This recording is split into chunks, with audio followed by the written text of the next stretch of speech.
Hello again, everyone. Welcome back to Betrayal at Krondor. Uh, I did sell some of the lampreys that I picked up, and it is Yabon, not Tirsog, that I was thinking of. However, there is this house here on the road between Yabon and Tirsog that I think we had a thing for. We wanted to go, the guy here wanted us to go unlock a chest, I believe. Locklear angrily shoved open the door to Jeremy's house. "We shall have a word with you, scribe," he spat. "You suspected that box was rigged to explode. That's why it was the only one you hadn't surveyed." "Believe what you like, but no, I had no idea it was trapped." Locklear glared at the bald-headed man who returned their gaze with contempt. "We should take it out of your hide, but provided you hold up your end of the bargain, I suppose we'll let you be, as we have more important matters to attend to." "What, more important than threatening scribes?" Jeremy snapped, picking up a book and thrusting it into Locklear's hands. "I'll not have you accusing me of being a shyster on top of any other crimes you care to manufacture about me. Get out of here." How do they have this word? Without a word, they left, slamming the door behind them.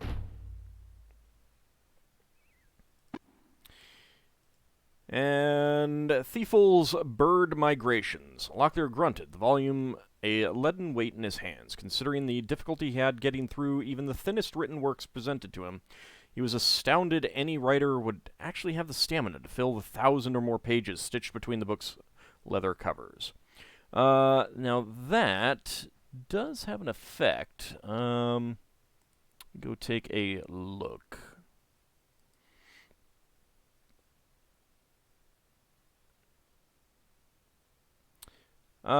That increases quite a few skills, apparently. But it would use up a lot of food, so I'm not going to do it just yet. I'll hold on to it. I did pick up a pair of loots for Owen.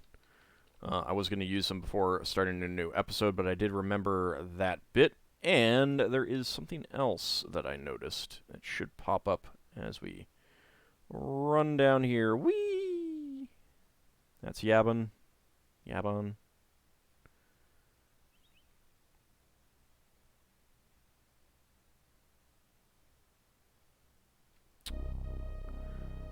Owen raised a finger to his lips, sensing that someone or something was nearby. He used the agreed-upon sign that caution was called for. They steeled themselves for combat.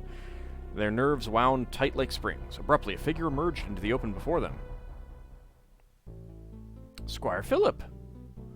"Owen, what a surprise." And we have an option to talk about hands.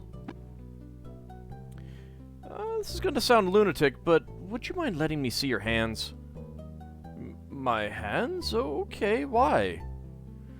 Just humor me. A man we spoke to in Hawk's Hollow said that we should look for a man who had a sign on his hands. He said that the man had very important scrolls in his pack and that we should listen to him. Your hands look fine to me. Scrolls? It sounds like the man you spoke to might have gone around the bend. Okay.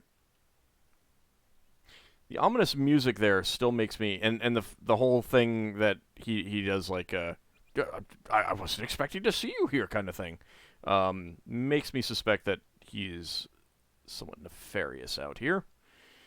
Let's go ahead and rest a bit. I'm going to head back into here, into the dwarf cave. So I want to see if we can get into that chest now.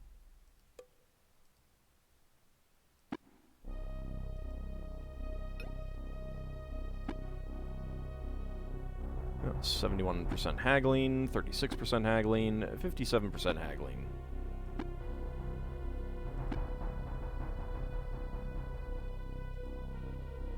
I suppose this wasn't worth much. Let's go ahead and use that, see what it does. Yep. It does create a light spell. And we got the dwarf. Nothing to talk to you about.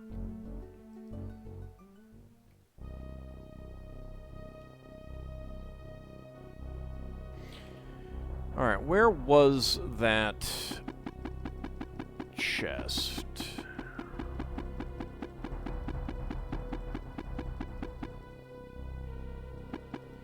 can really zoom out a lot on these. I feel like it was in there.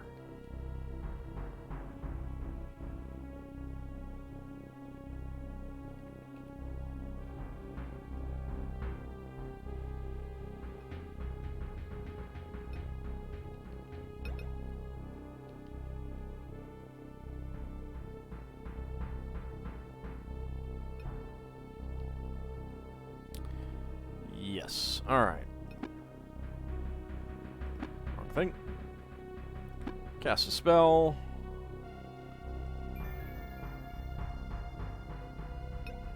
Let's go ahead and bookmark. Well. Yeah, Locklear doesn't feel well.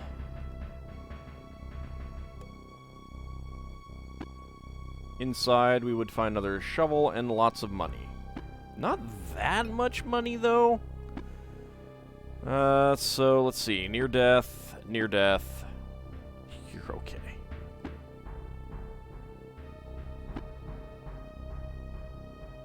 I don't know that you can withstand that damage. Let's see how much damage that actually is.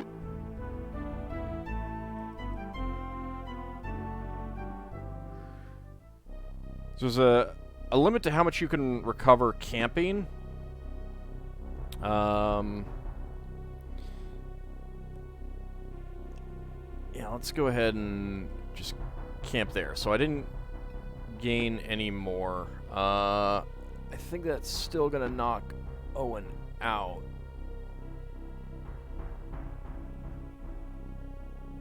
I was hoping with a 48% lockpick chance.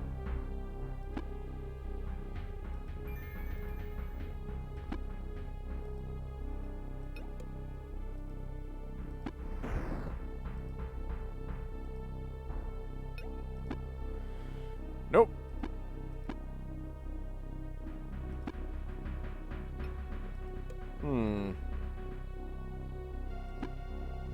Alright. I think I'm just gonna have to leave it for now, then.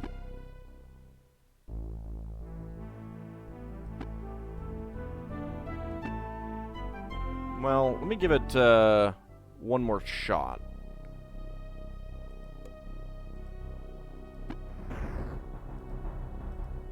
No, I believe it's checking our lockpicking skill against that, but I don't think it's good enough yet.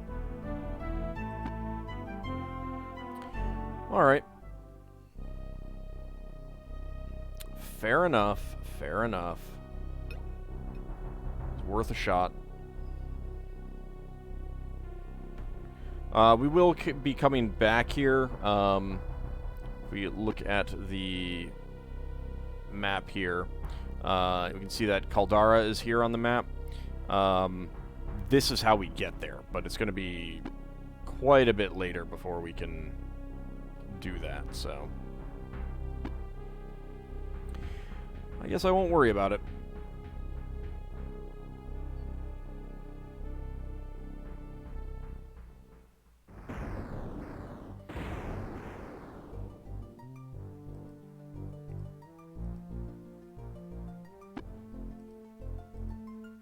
I mean, I'm pretty sure I've spent a month out here on the road trying to get Gorath to the, to Krondor, but, you know.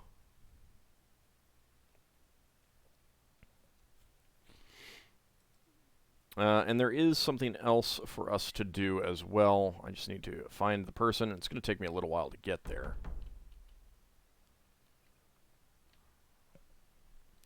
But there was that thing about Isaac, so I need to go meet up with him. And let's get back onto this map.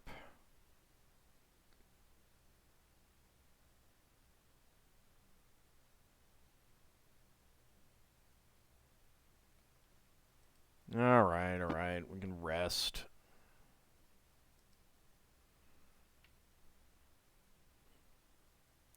So yeah, there are no respawning enemies out here, so we can freely move about.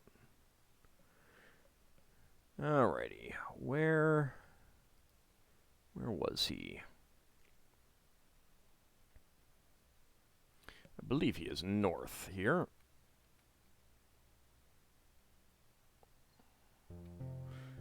Yep. Locklear caught sight of Isaac. Whistling to his old associate, the Signor motioned for him to join their company. I thought you were off to meet with Prince Arutha. So did I, but we've been muddling about here taking care of a few other errands. It's just luck we happened on you again. I shall consider it good fortune then. So, what can I do for you? Stolen gems. Did you by any chance purchase a ruby from Kiefer Alescook in L'Oreal? He told us he sold it to someone named Isaac, and the description he gave us sounded like you. Why, you want to buy it from me? It's not like it's the only ruby in the world, you know? The ruby he sold you was stolen from a Tsarani magician who was passing through Lamut. Garrison would like the stone back. We were hoping we could talk you into at least returning it to Kiefer to get your money back. I'm sorry to hear about your dilemma, but I had no idea the stone was stolen when I paid Kiefer's price. And I have my own little problem. I need the stone so I can pay off a sword crafter and get my blade repaired. Well, can't you pay him with gold? He specifically barters in gems, and the ruby will cover my costs, plus a little more. I should have enough left over to eat for a month or more. What if we can repair your sword for you? What, here in the middle of the road? Since I don't have a workshop, I don't see that we can do it anywhere else. Well, I suppose. My blade is fairly expensive, and I'd hate to see it further damaged. It's conceivable you could do more harm than good, so unless you're really skilled weapon craft, well, do you really think you're that good? Yes, I do. Good enough. Your blade? Please be careful. I paid quite a bit for it. Well, I have to say this. You appear to know what you're doing. It looks much better than it did. And it will hold the edge? You could cut up the whole of Delican's moss rangers and still be sharp for a month after. Well, it looks as though you've come through on your end of the bargain. Remind me to give you the ruby before you leave. Weapon repair. So where is this miracle working weaponsmith you were talking about? It might be worthwhile to go and have our own weapons repaired. There's a shop in High Castle called the Battleworks. It's a long way to go, but their work is impressive. Okay. As much as I would like to stand about gossiping, I suppose we three need to hie back to the road before Prince Arutha sends out a search party for us. Okay. He didn't actually say that he gave me the ruby. But sure enough, I have the ruby. Common as a pebble on a beach, the pear-cut ruby was used in the Western Kingdom almost as frequently as golden sovereigns when traders were making large purchases. While their values were dependent on their quality, they almost never garnered more than 400 sovereigns from a gems dealer. Huh. I mean, they're also pretty good at cutting things, being corundum and, thus almost as hard as diamonds.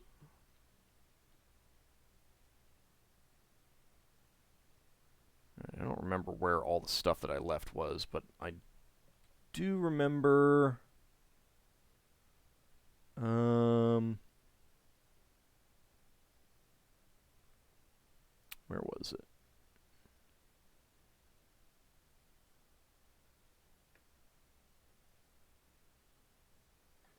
Yeah, I think I do remember that one. All right.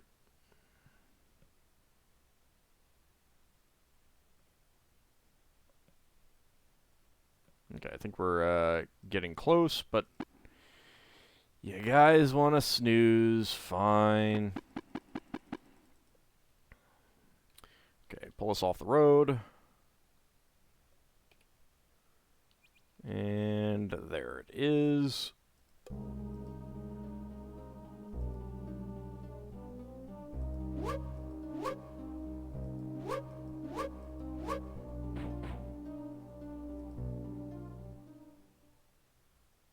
Yep.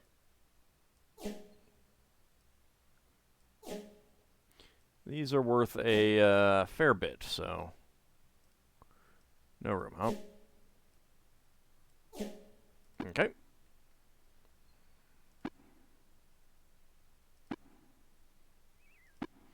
Oh, one thing that I did see is that I should uncheck those, because basically what that what marking them does is that when you use your skills, they'll improve faster. But I apparently do not have a whetstone. Okay. So that unless you're repairing, you should go with like defense, accuracy, melee, and accuracy crossbow. Or actually, scouting would probably be good in this point. You don't need barding or haggling, and I think that was a mistake to select lockpick there. Scouting, let's do stealth. Uncheck armorcraft for now. There we go. So unless I'm actually actively repairing, I should not have those checked.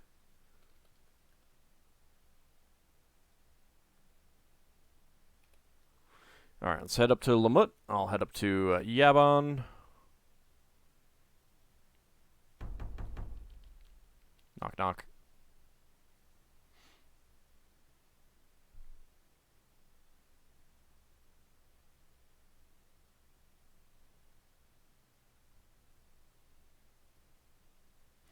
Do go through quite a bit of time moving around.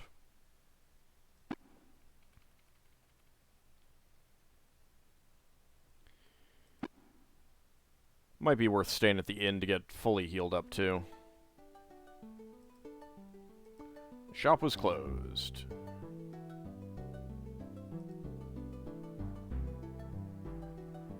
Guard met them at the gate. By the color of his skin and the musical way he spoke, the man seemed to have a Sarani background, though it was still possible he was originally Keshian by nationality. Staring at them dispassionately, he barred their way. "No entry," Guard said, shaking his head. "You may come back at daybreak. We were just looking to... No entry, no exceptions." Fine.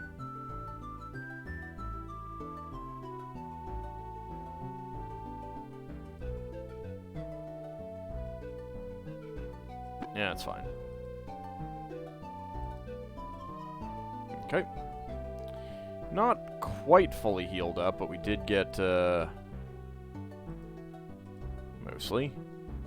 You know what? Let's just do that. The garrison was impressive.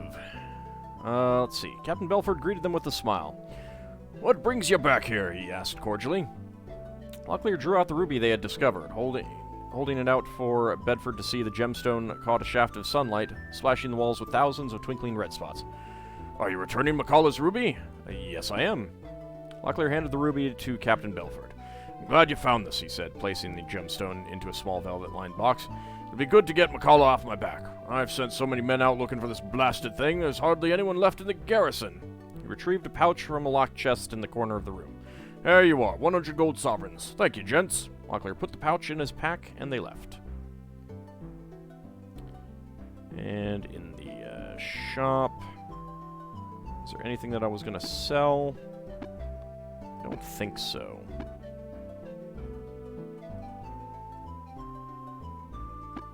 Do I want to buy anything? Not really.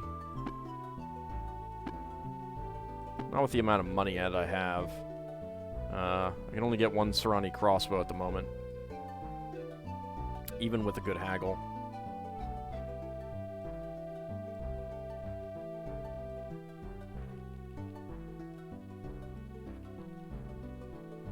It's kind of a shame that you can't continually haggle them down.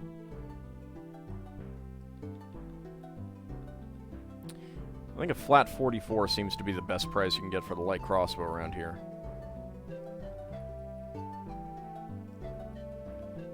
But 44 and 6 silver would not be bad if that's something that you wanted.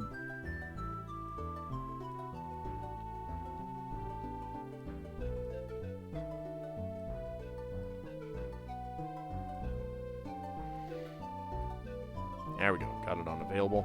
It's really expensive for the elven crossbow. Don't think we're getting that anytime soon.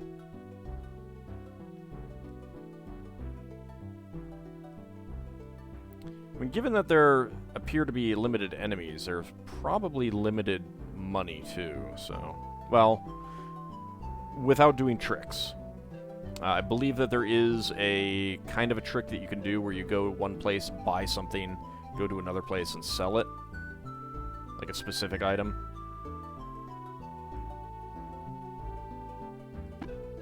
I don't know that I will do that.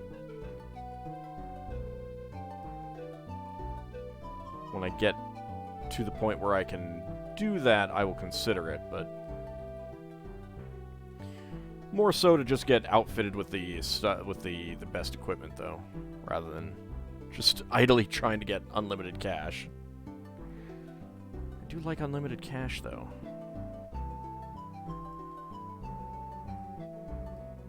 Oh, I'm kind of surprised that you have not unavailable that yet. There it is.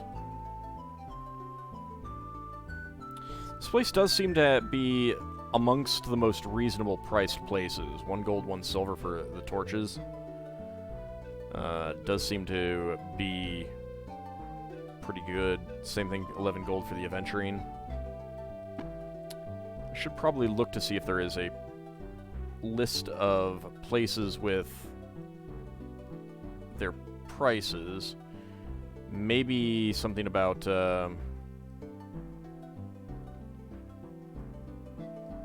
I should have tagged haggling before I went in here. Oh well.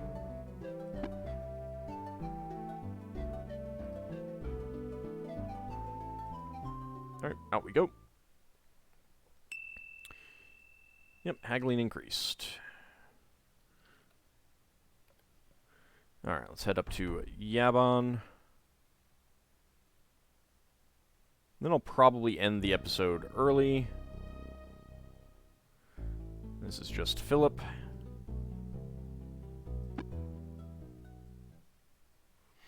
So he just hangs around here for the same number of months that we spend wandering around. Oops.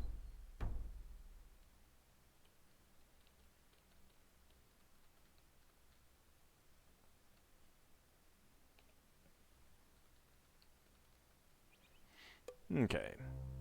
In we go.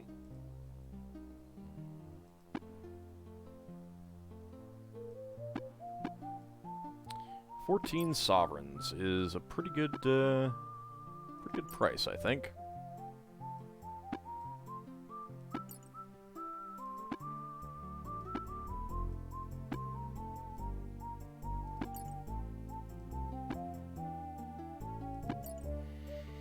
Yeah, got a good amount there. Pretty happy with that.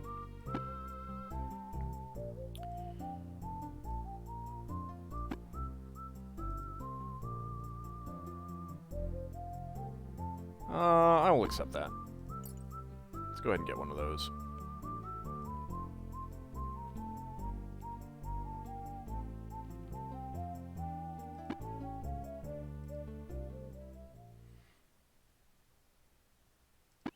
And I did forget to set haggling. Alright, so let's take a look at this. So 8 plus strength, 10 plus skill for thrusting, 21 plus strength for swing, 0 plus skill. Compared to 0, 10, 7, and minus 5. And Moradel Lampreys. 3 strength, 5 skill, 15 strength, 5 skill. Blessed type, number 2, plus 10%. I think that this is still better with the blessing, and it's elves get a better benefit from it as well. So I think we will stick with that. And let's go ahead and mark haggling, and only haggling.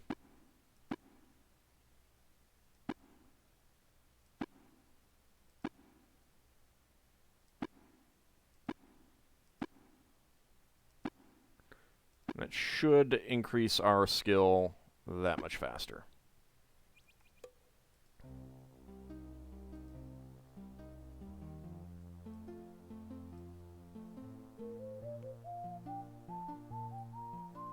Yeah, I did just get it cheaper than that, so that's pretty good.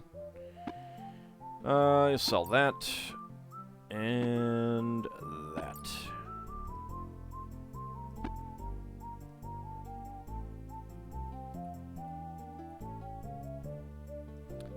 prices are not great. Might have actually been better to... I think there was another place that was selling two-handed broadswords.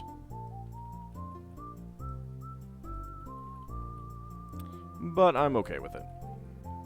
It's a shame you can't see the effects of the blades before you buy them. I don't know if Keshian tapirs have any kind of racial modification.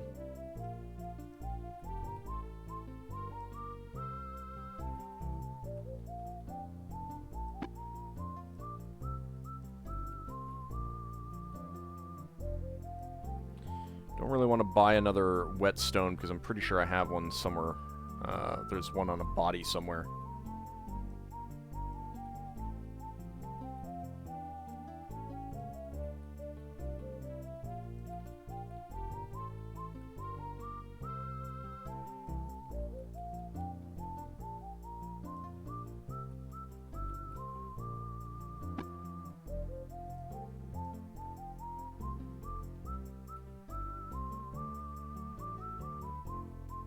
Okay. See if that gets us some haggling increases. It does. 60, 75, 40. Pretty nice. Alright. Well, for now, I'll call it an episode. When we come back next time, I will have picked up some of the other items that I've left laying around and sold them off as well. See you next time, everyone.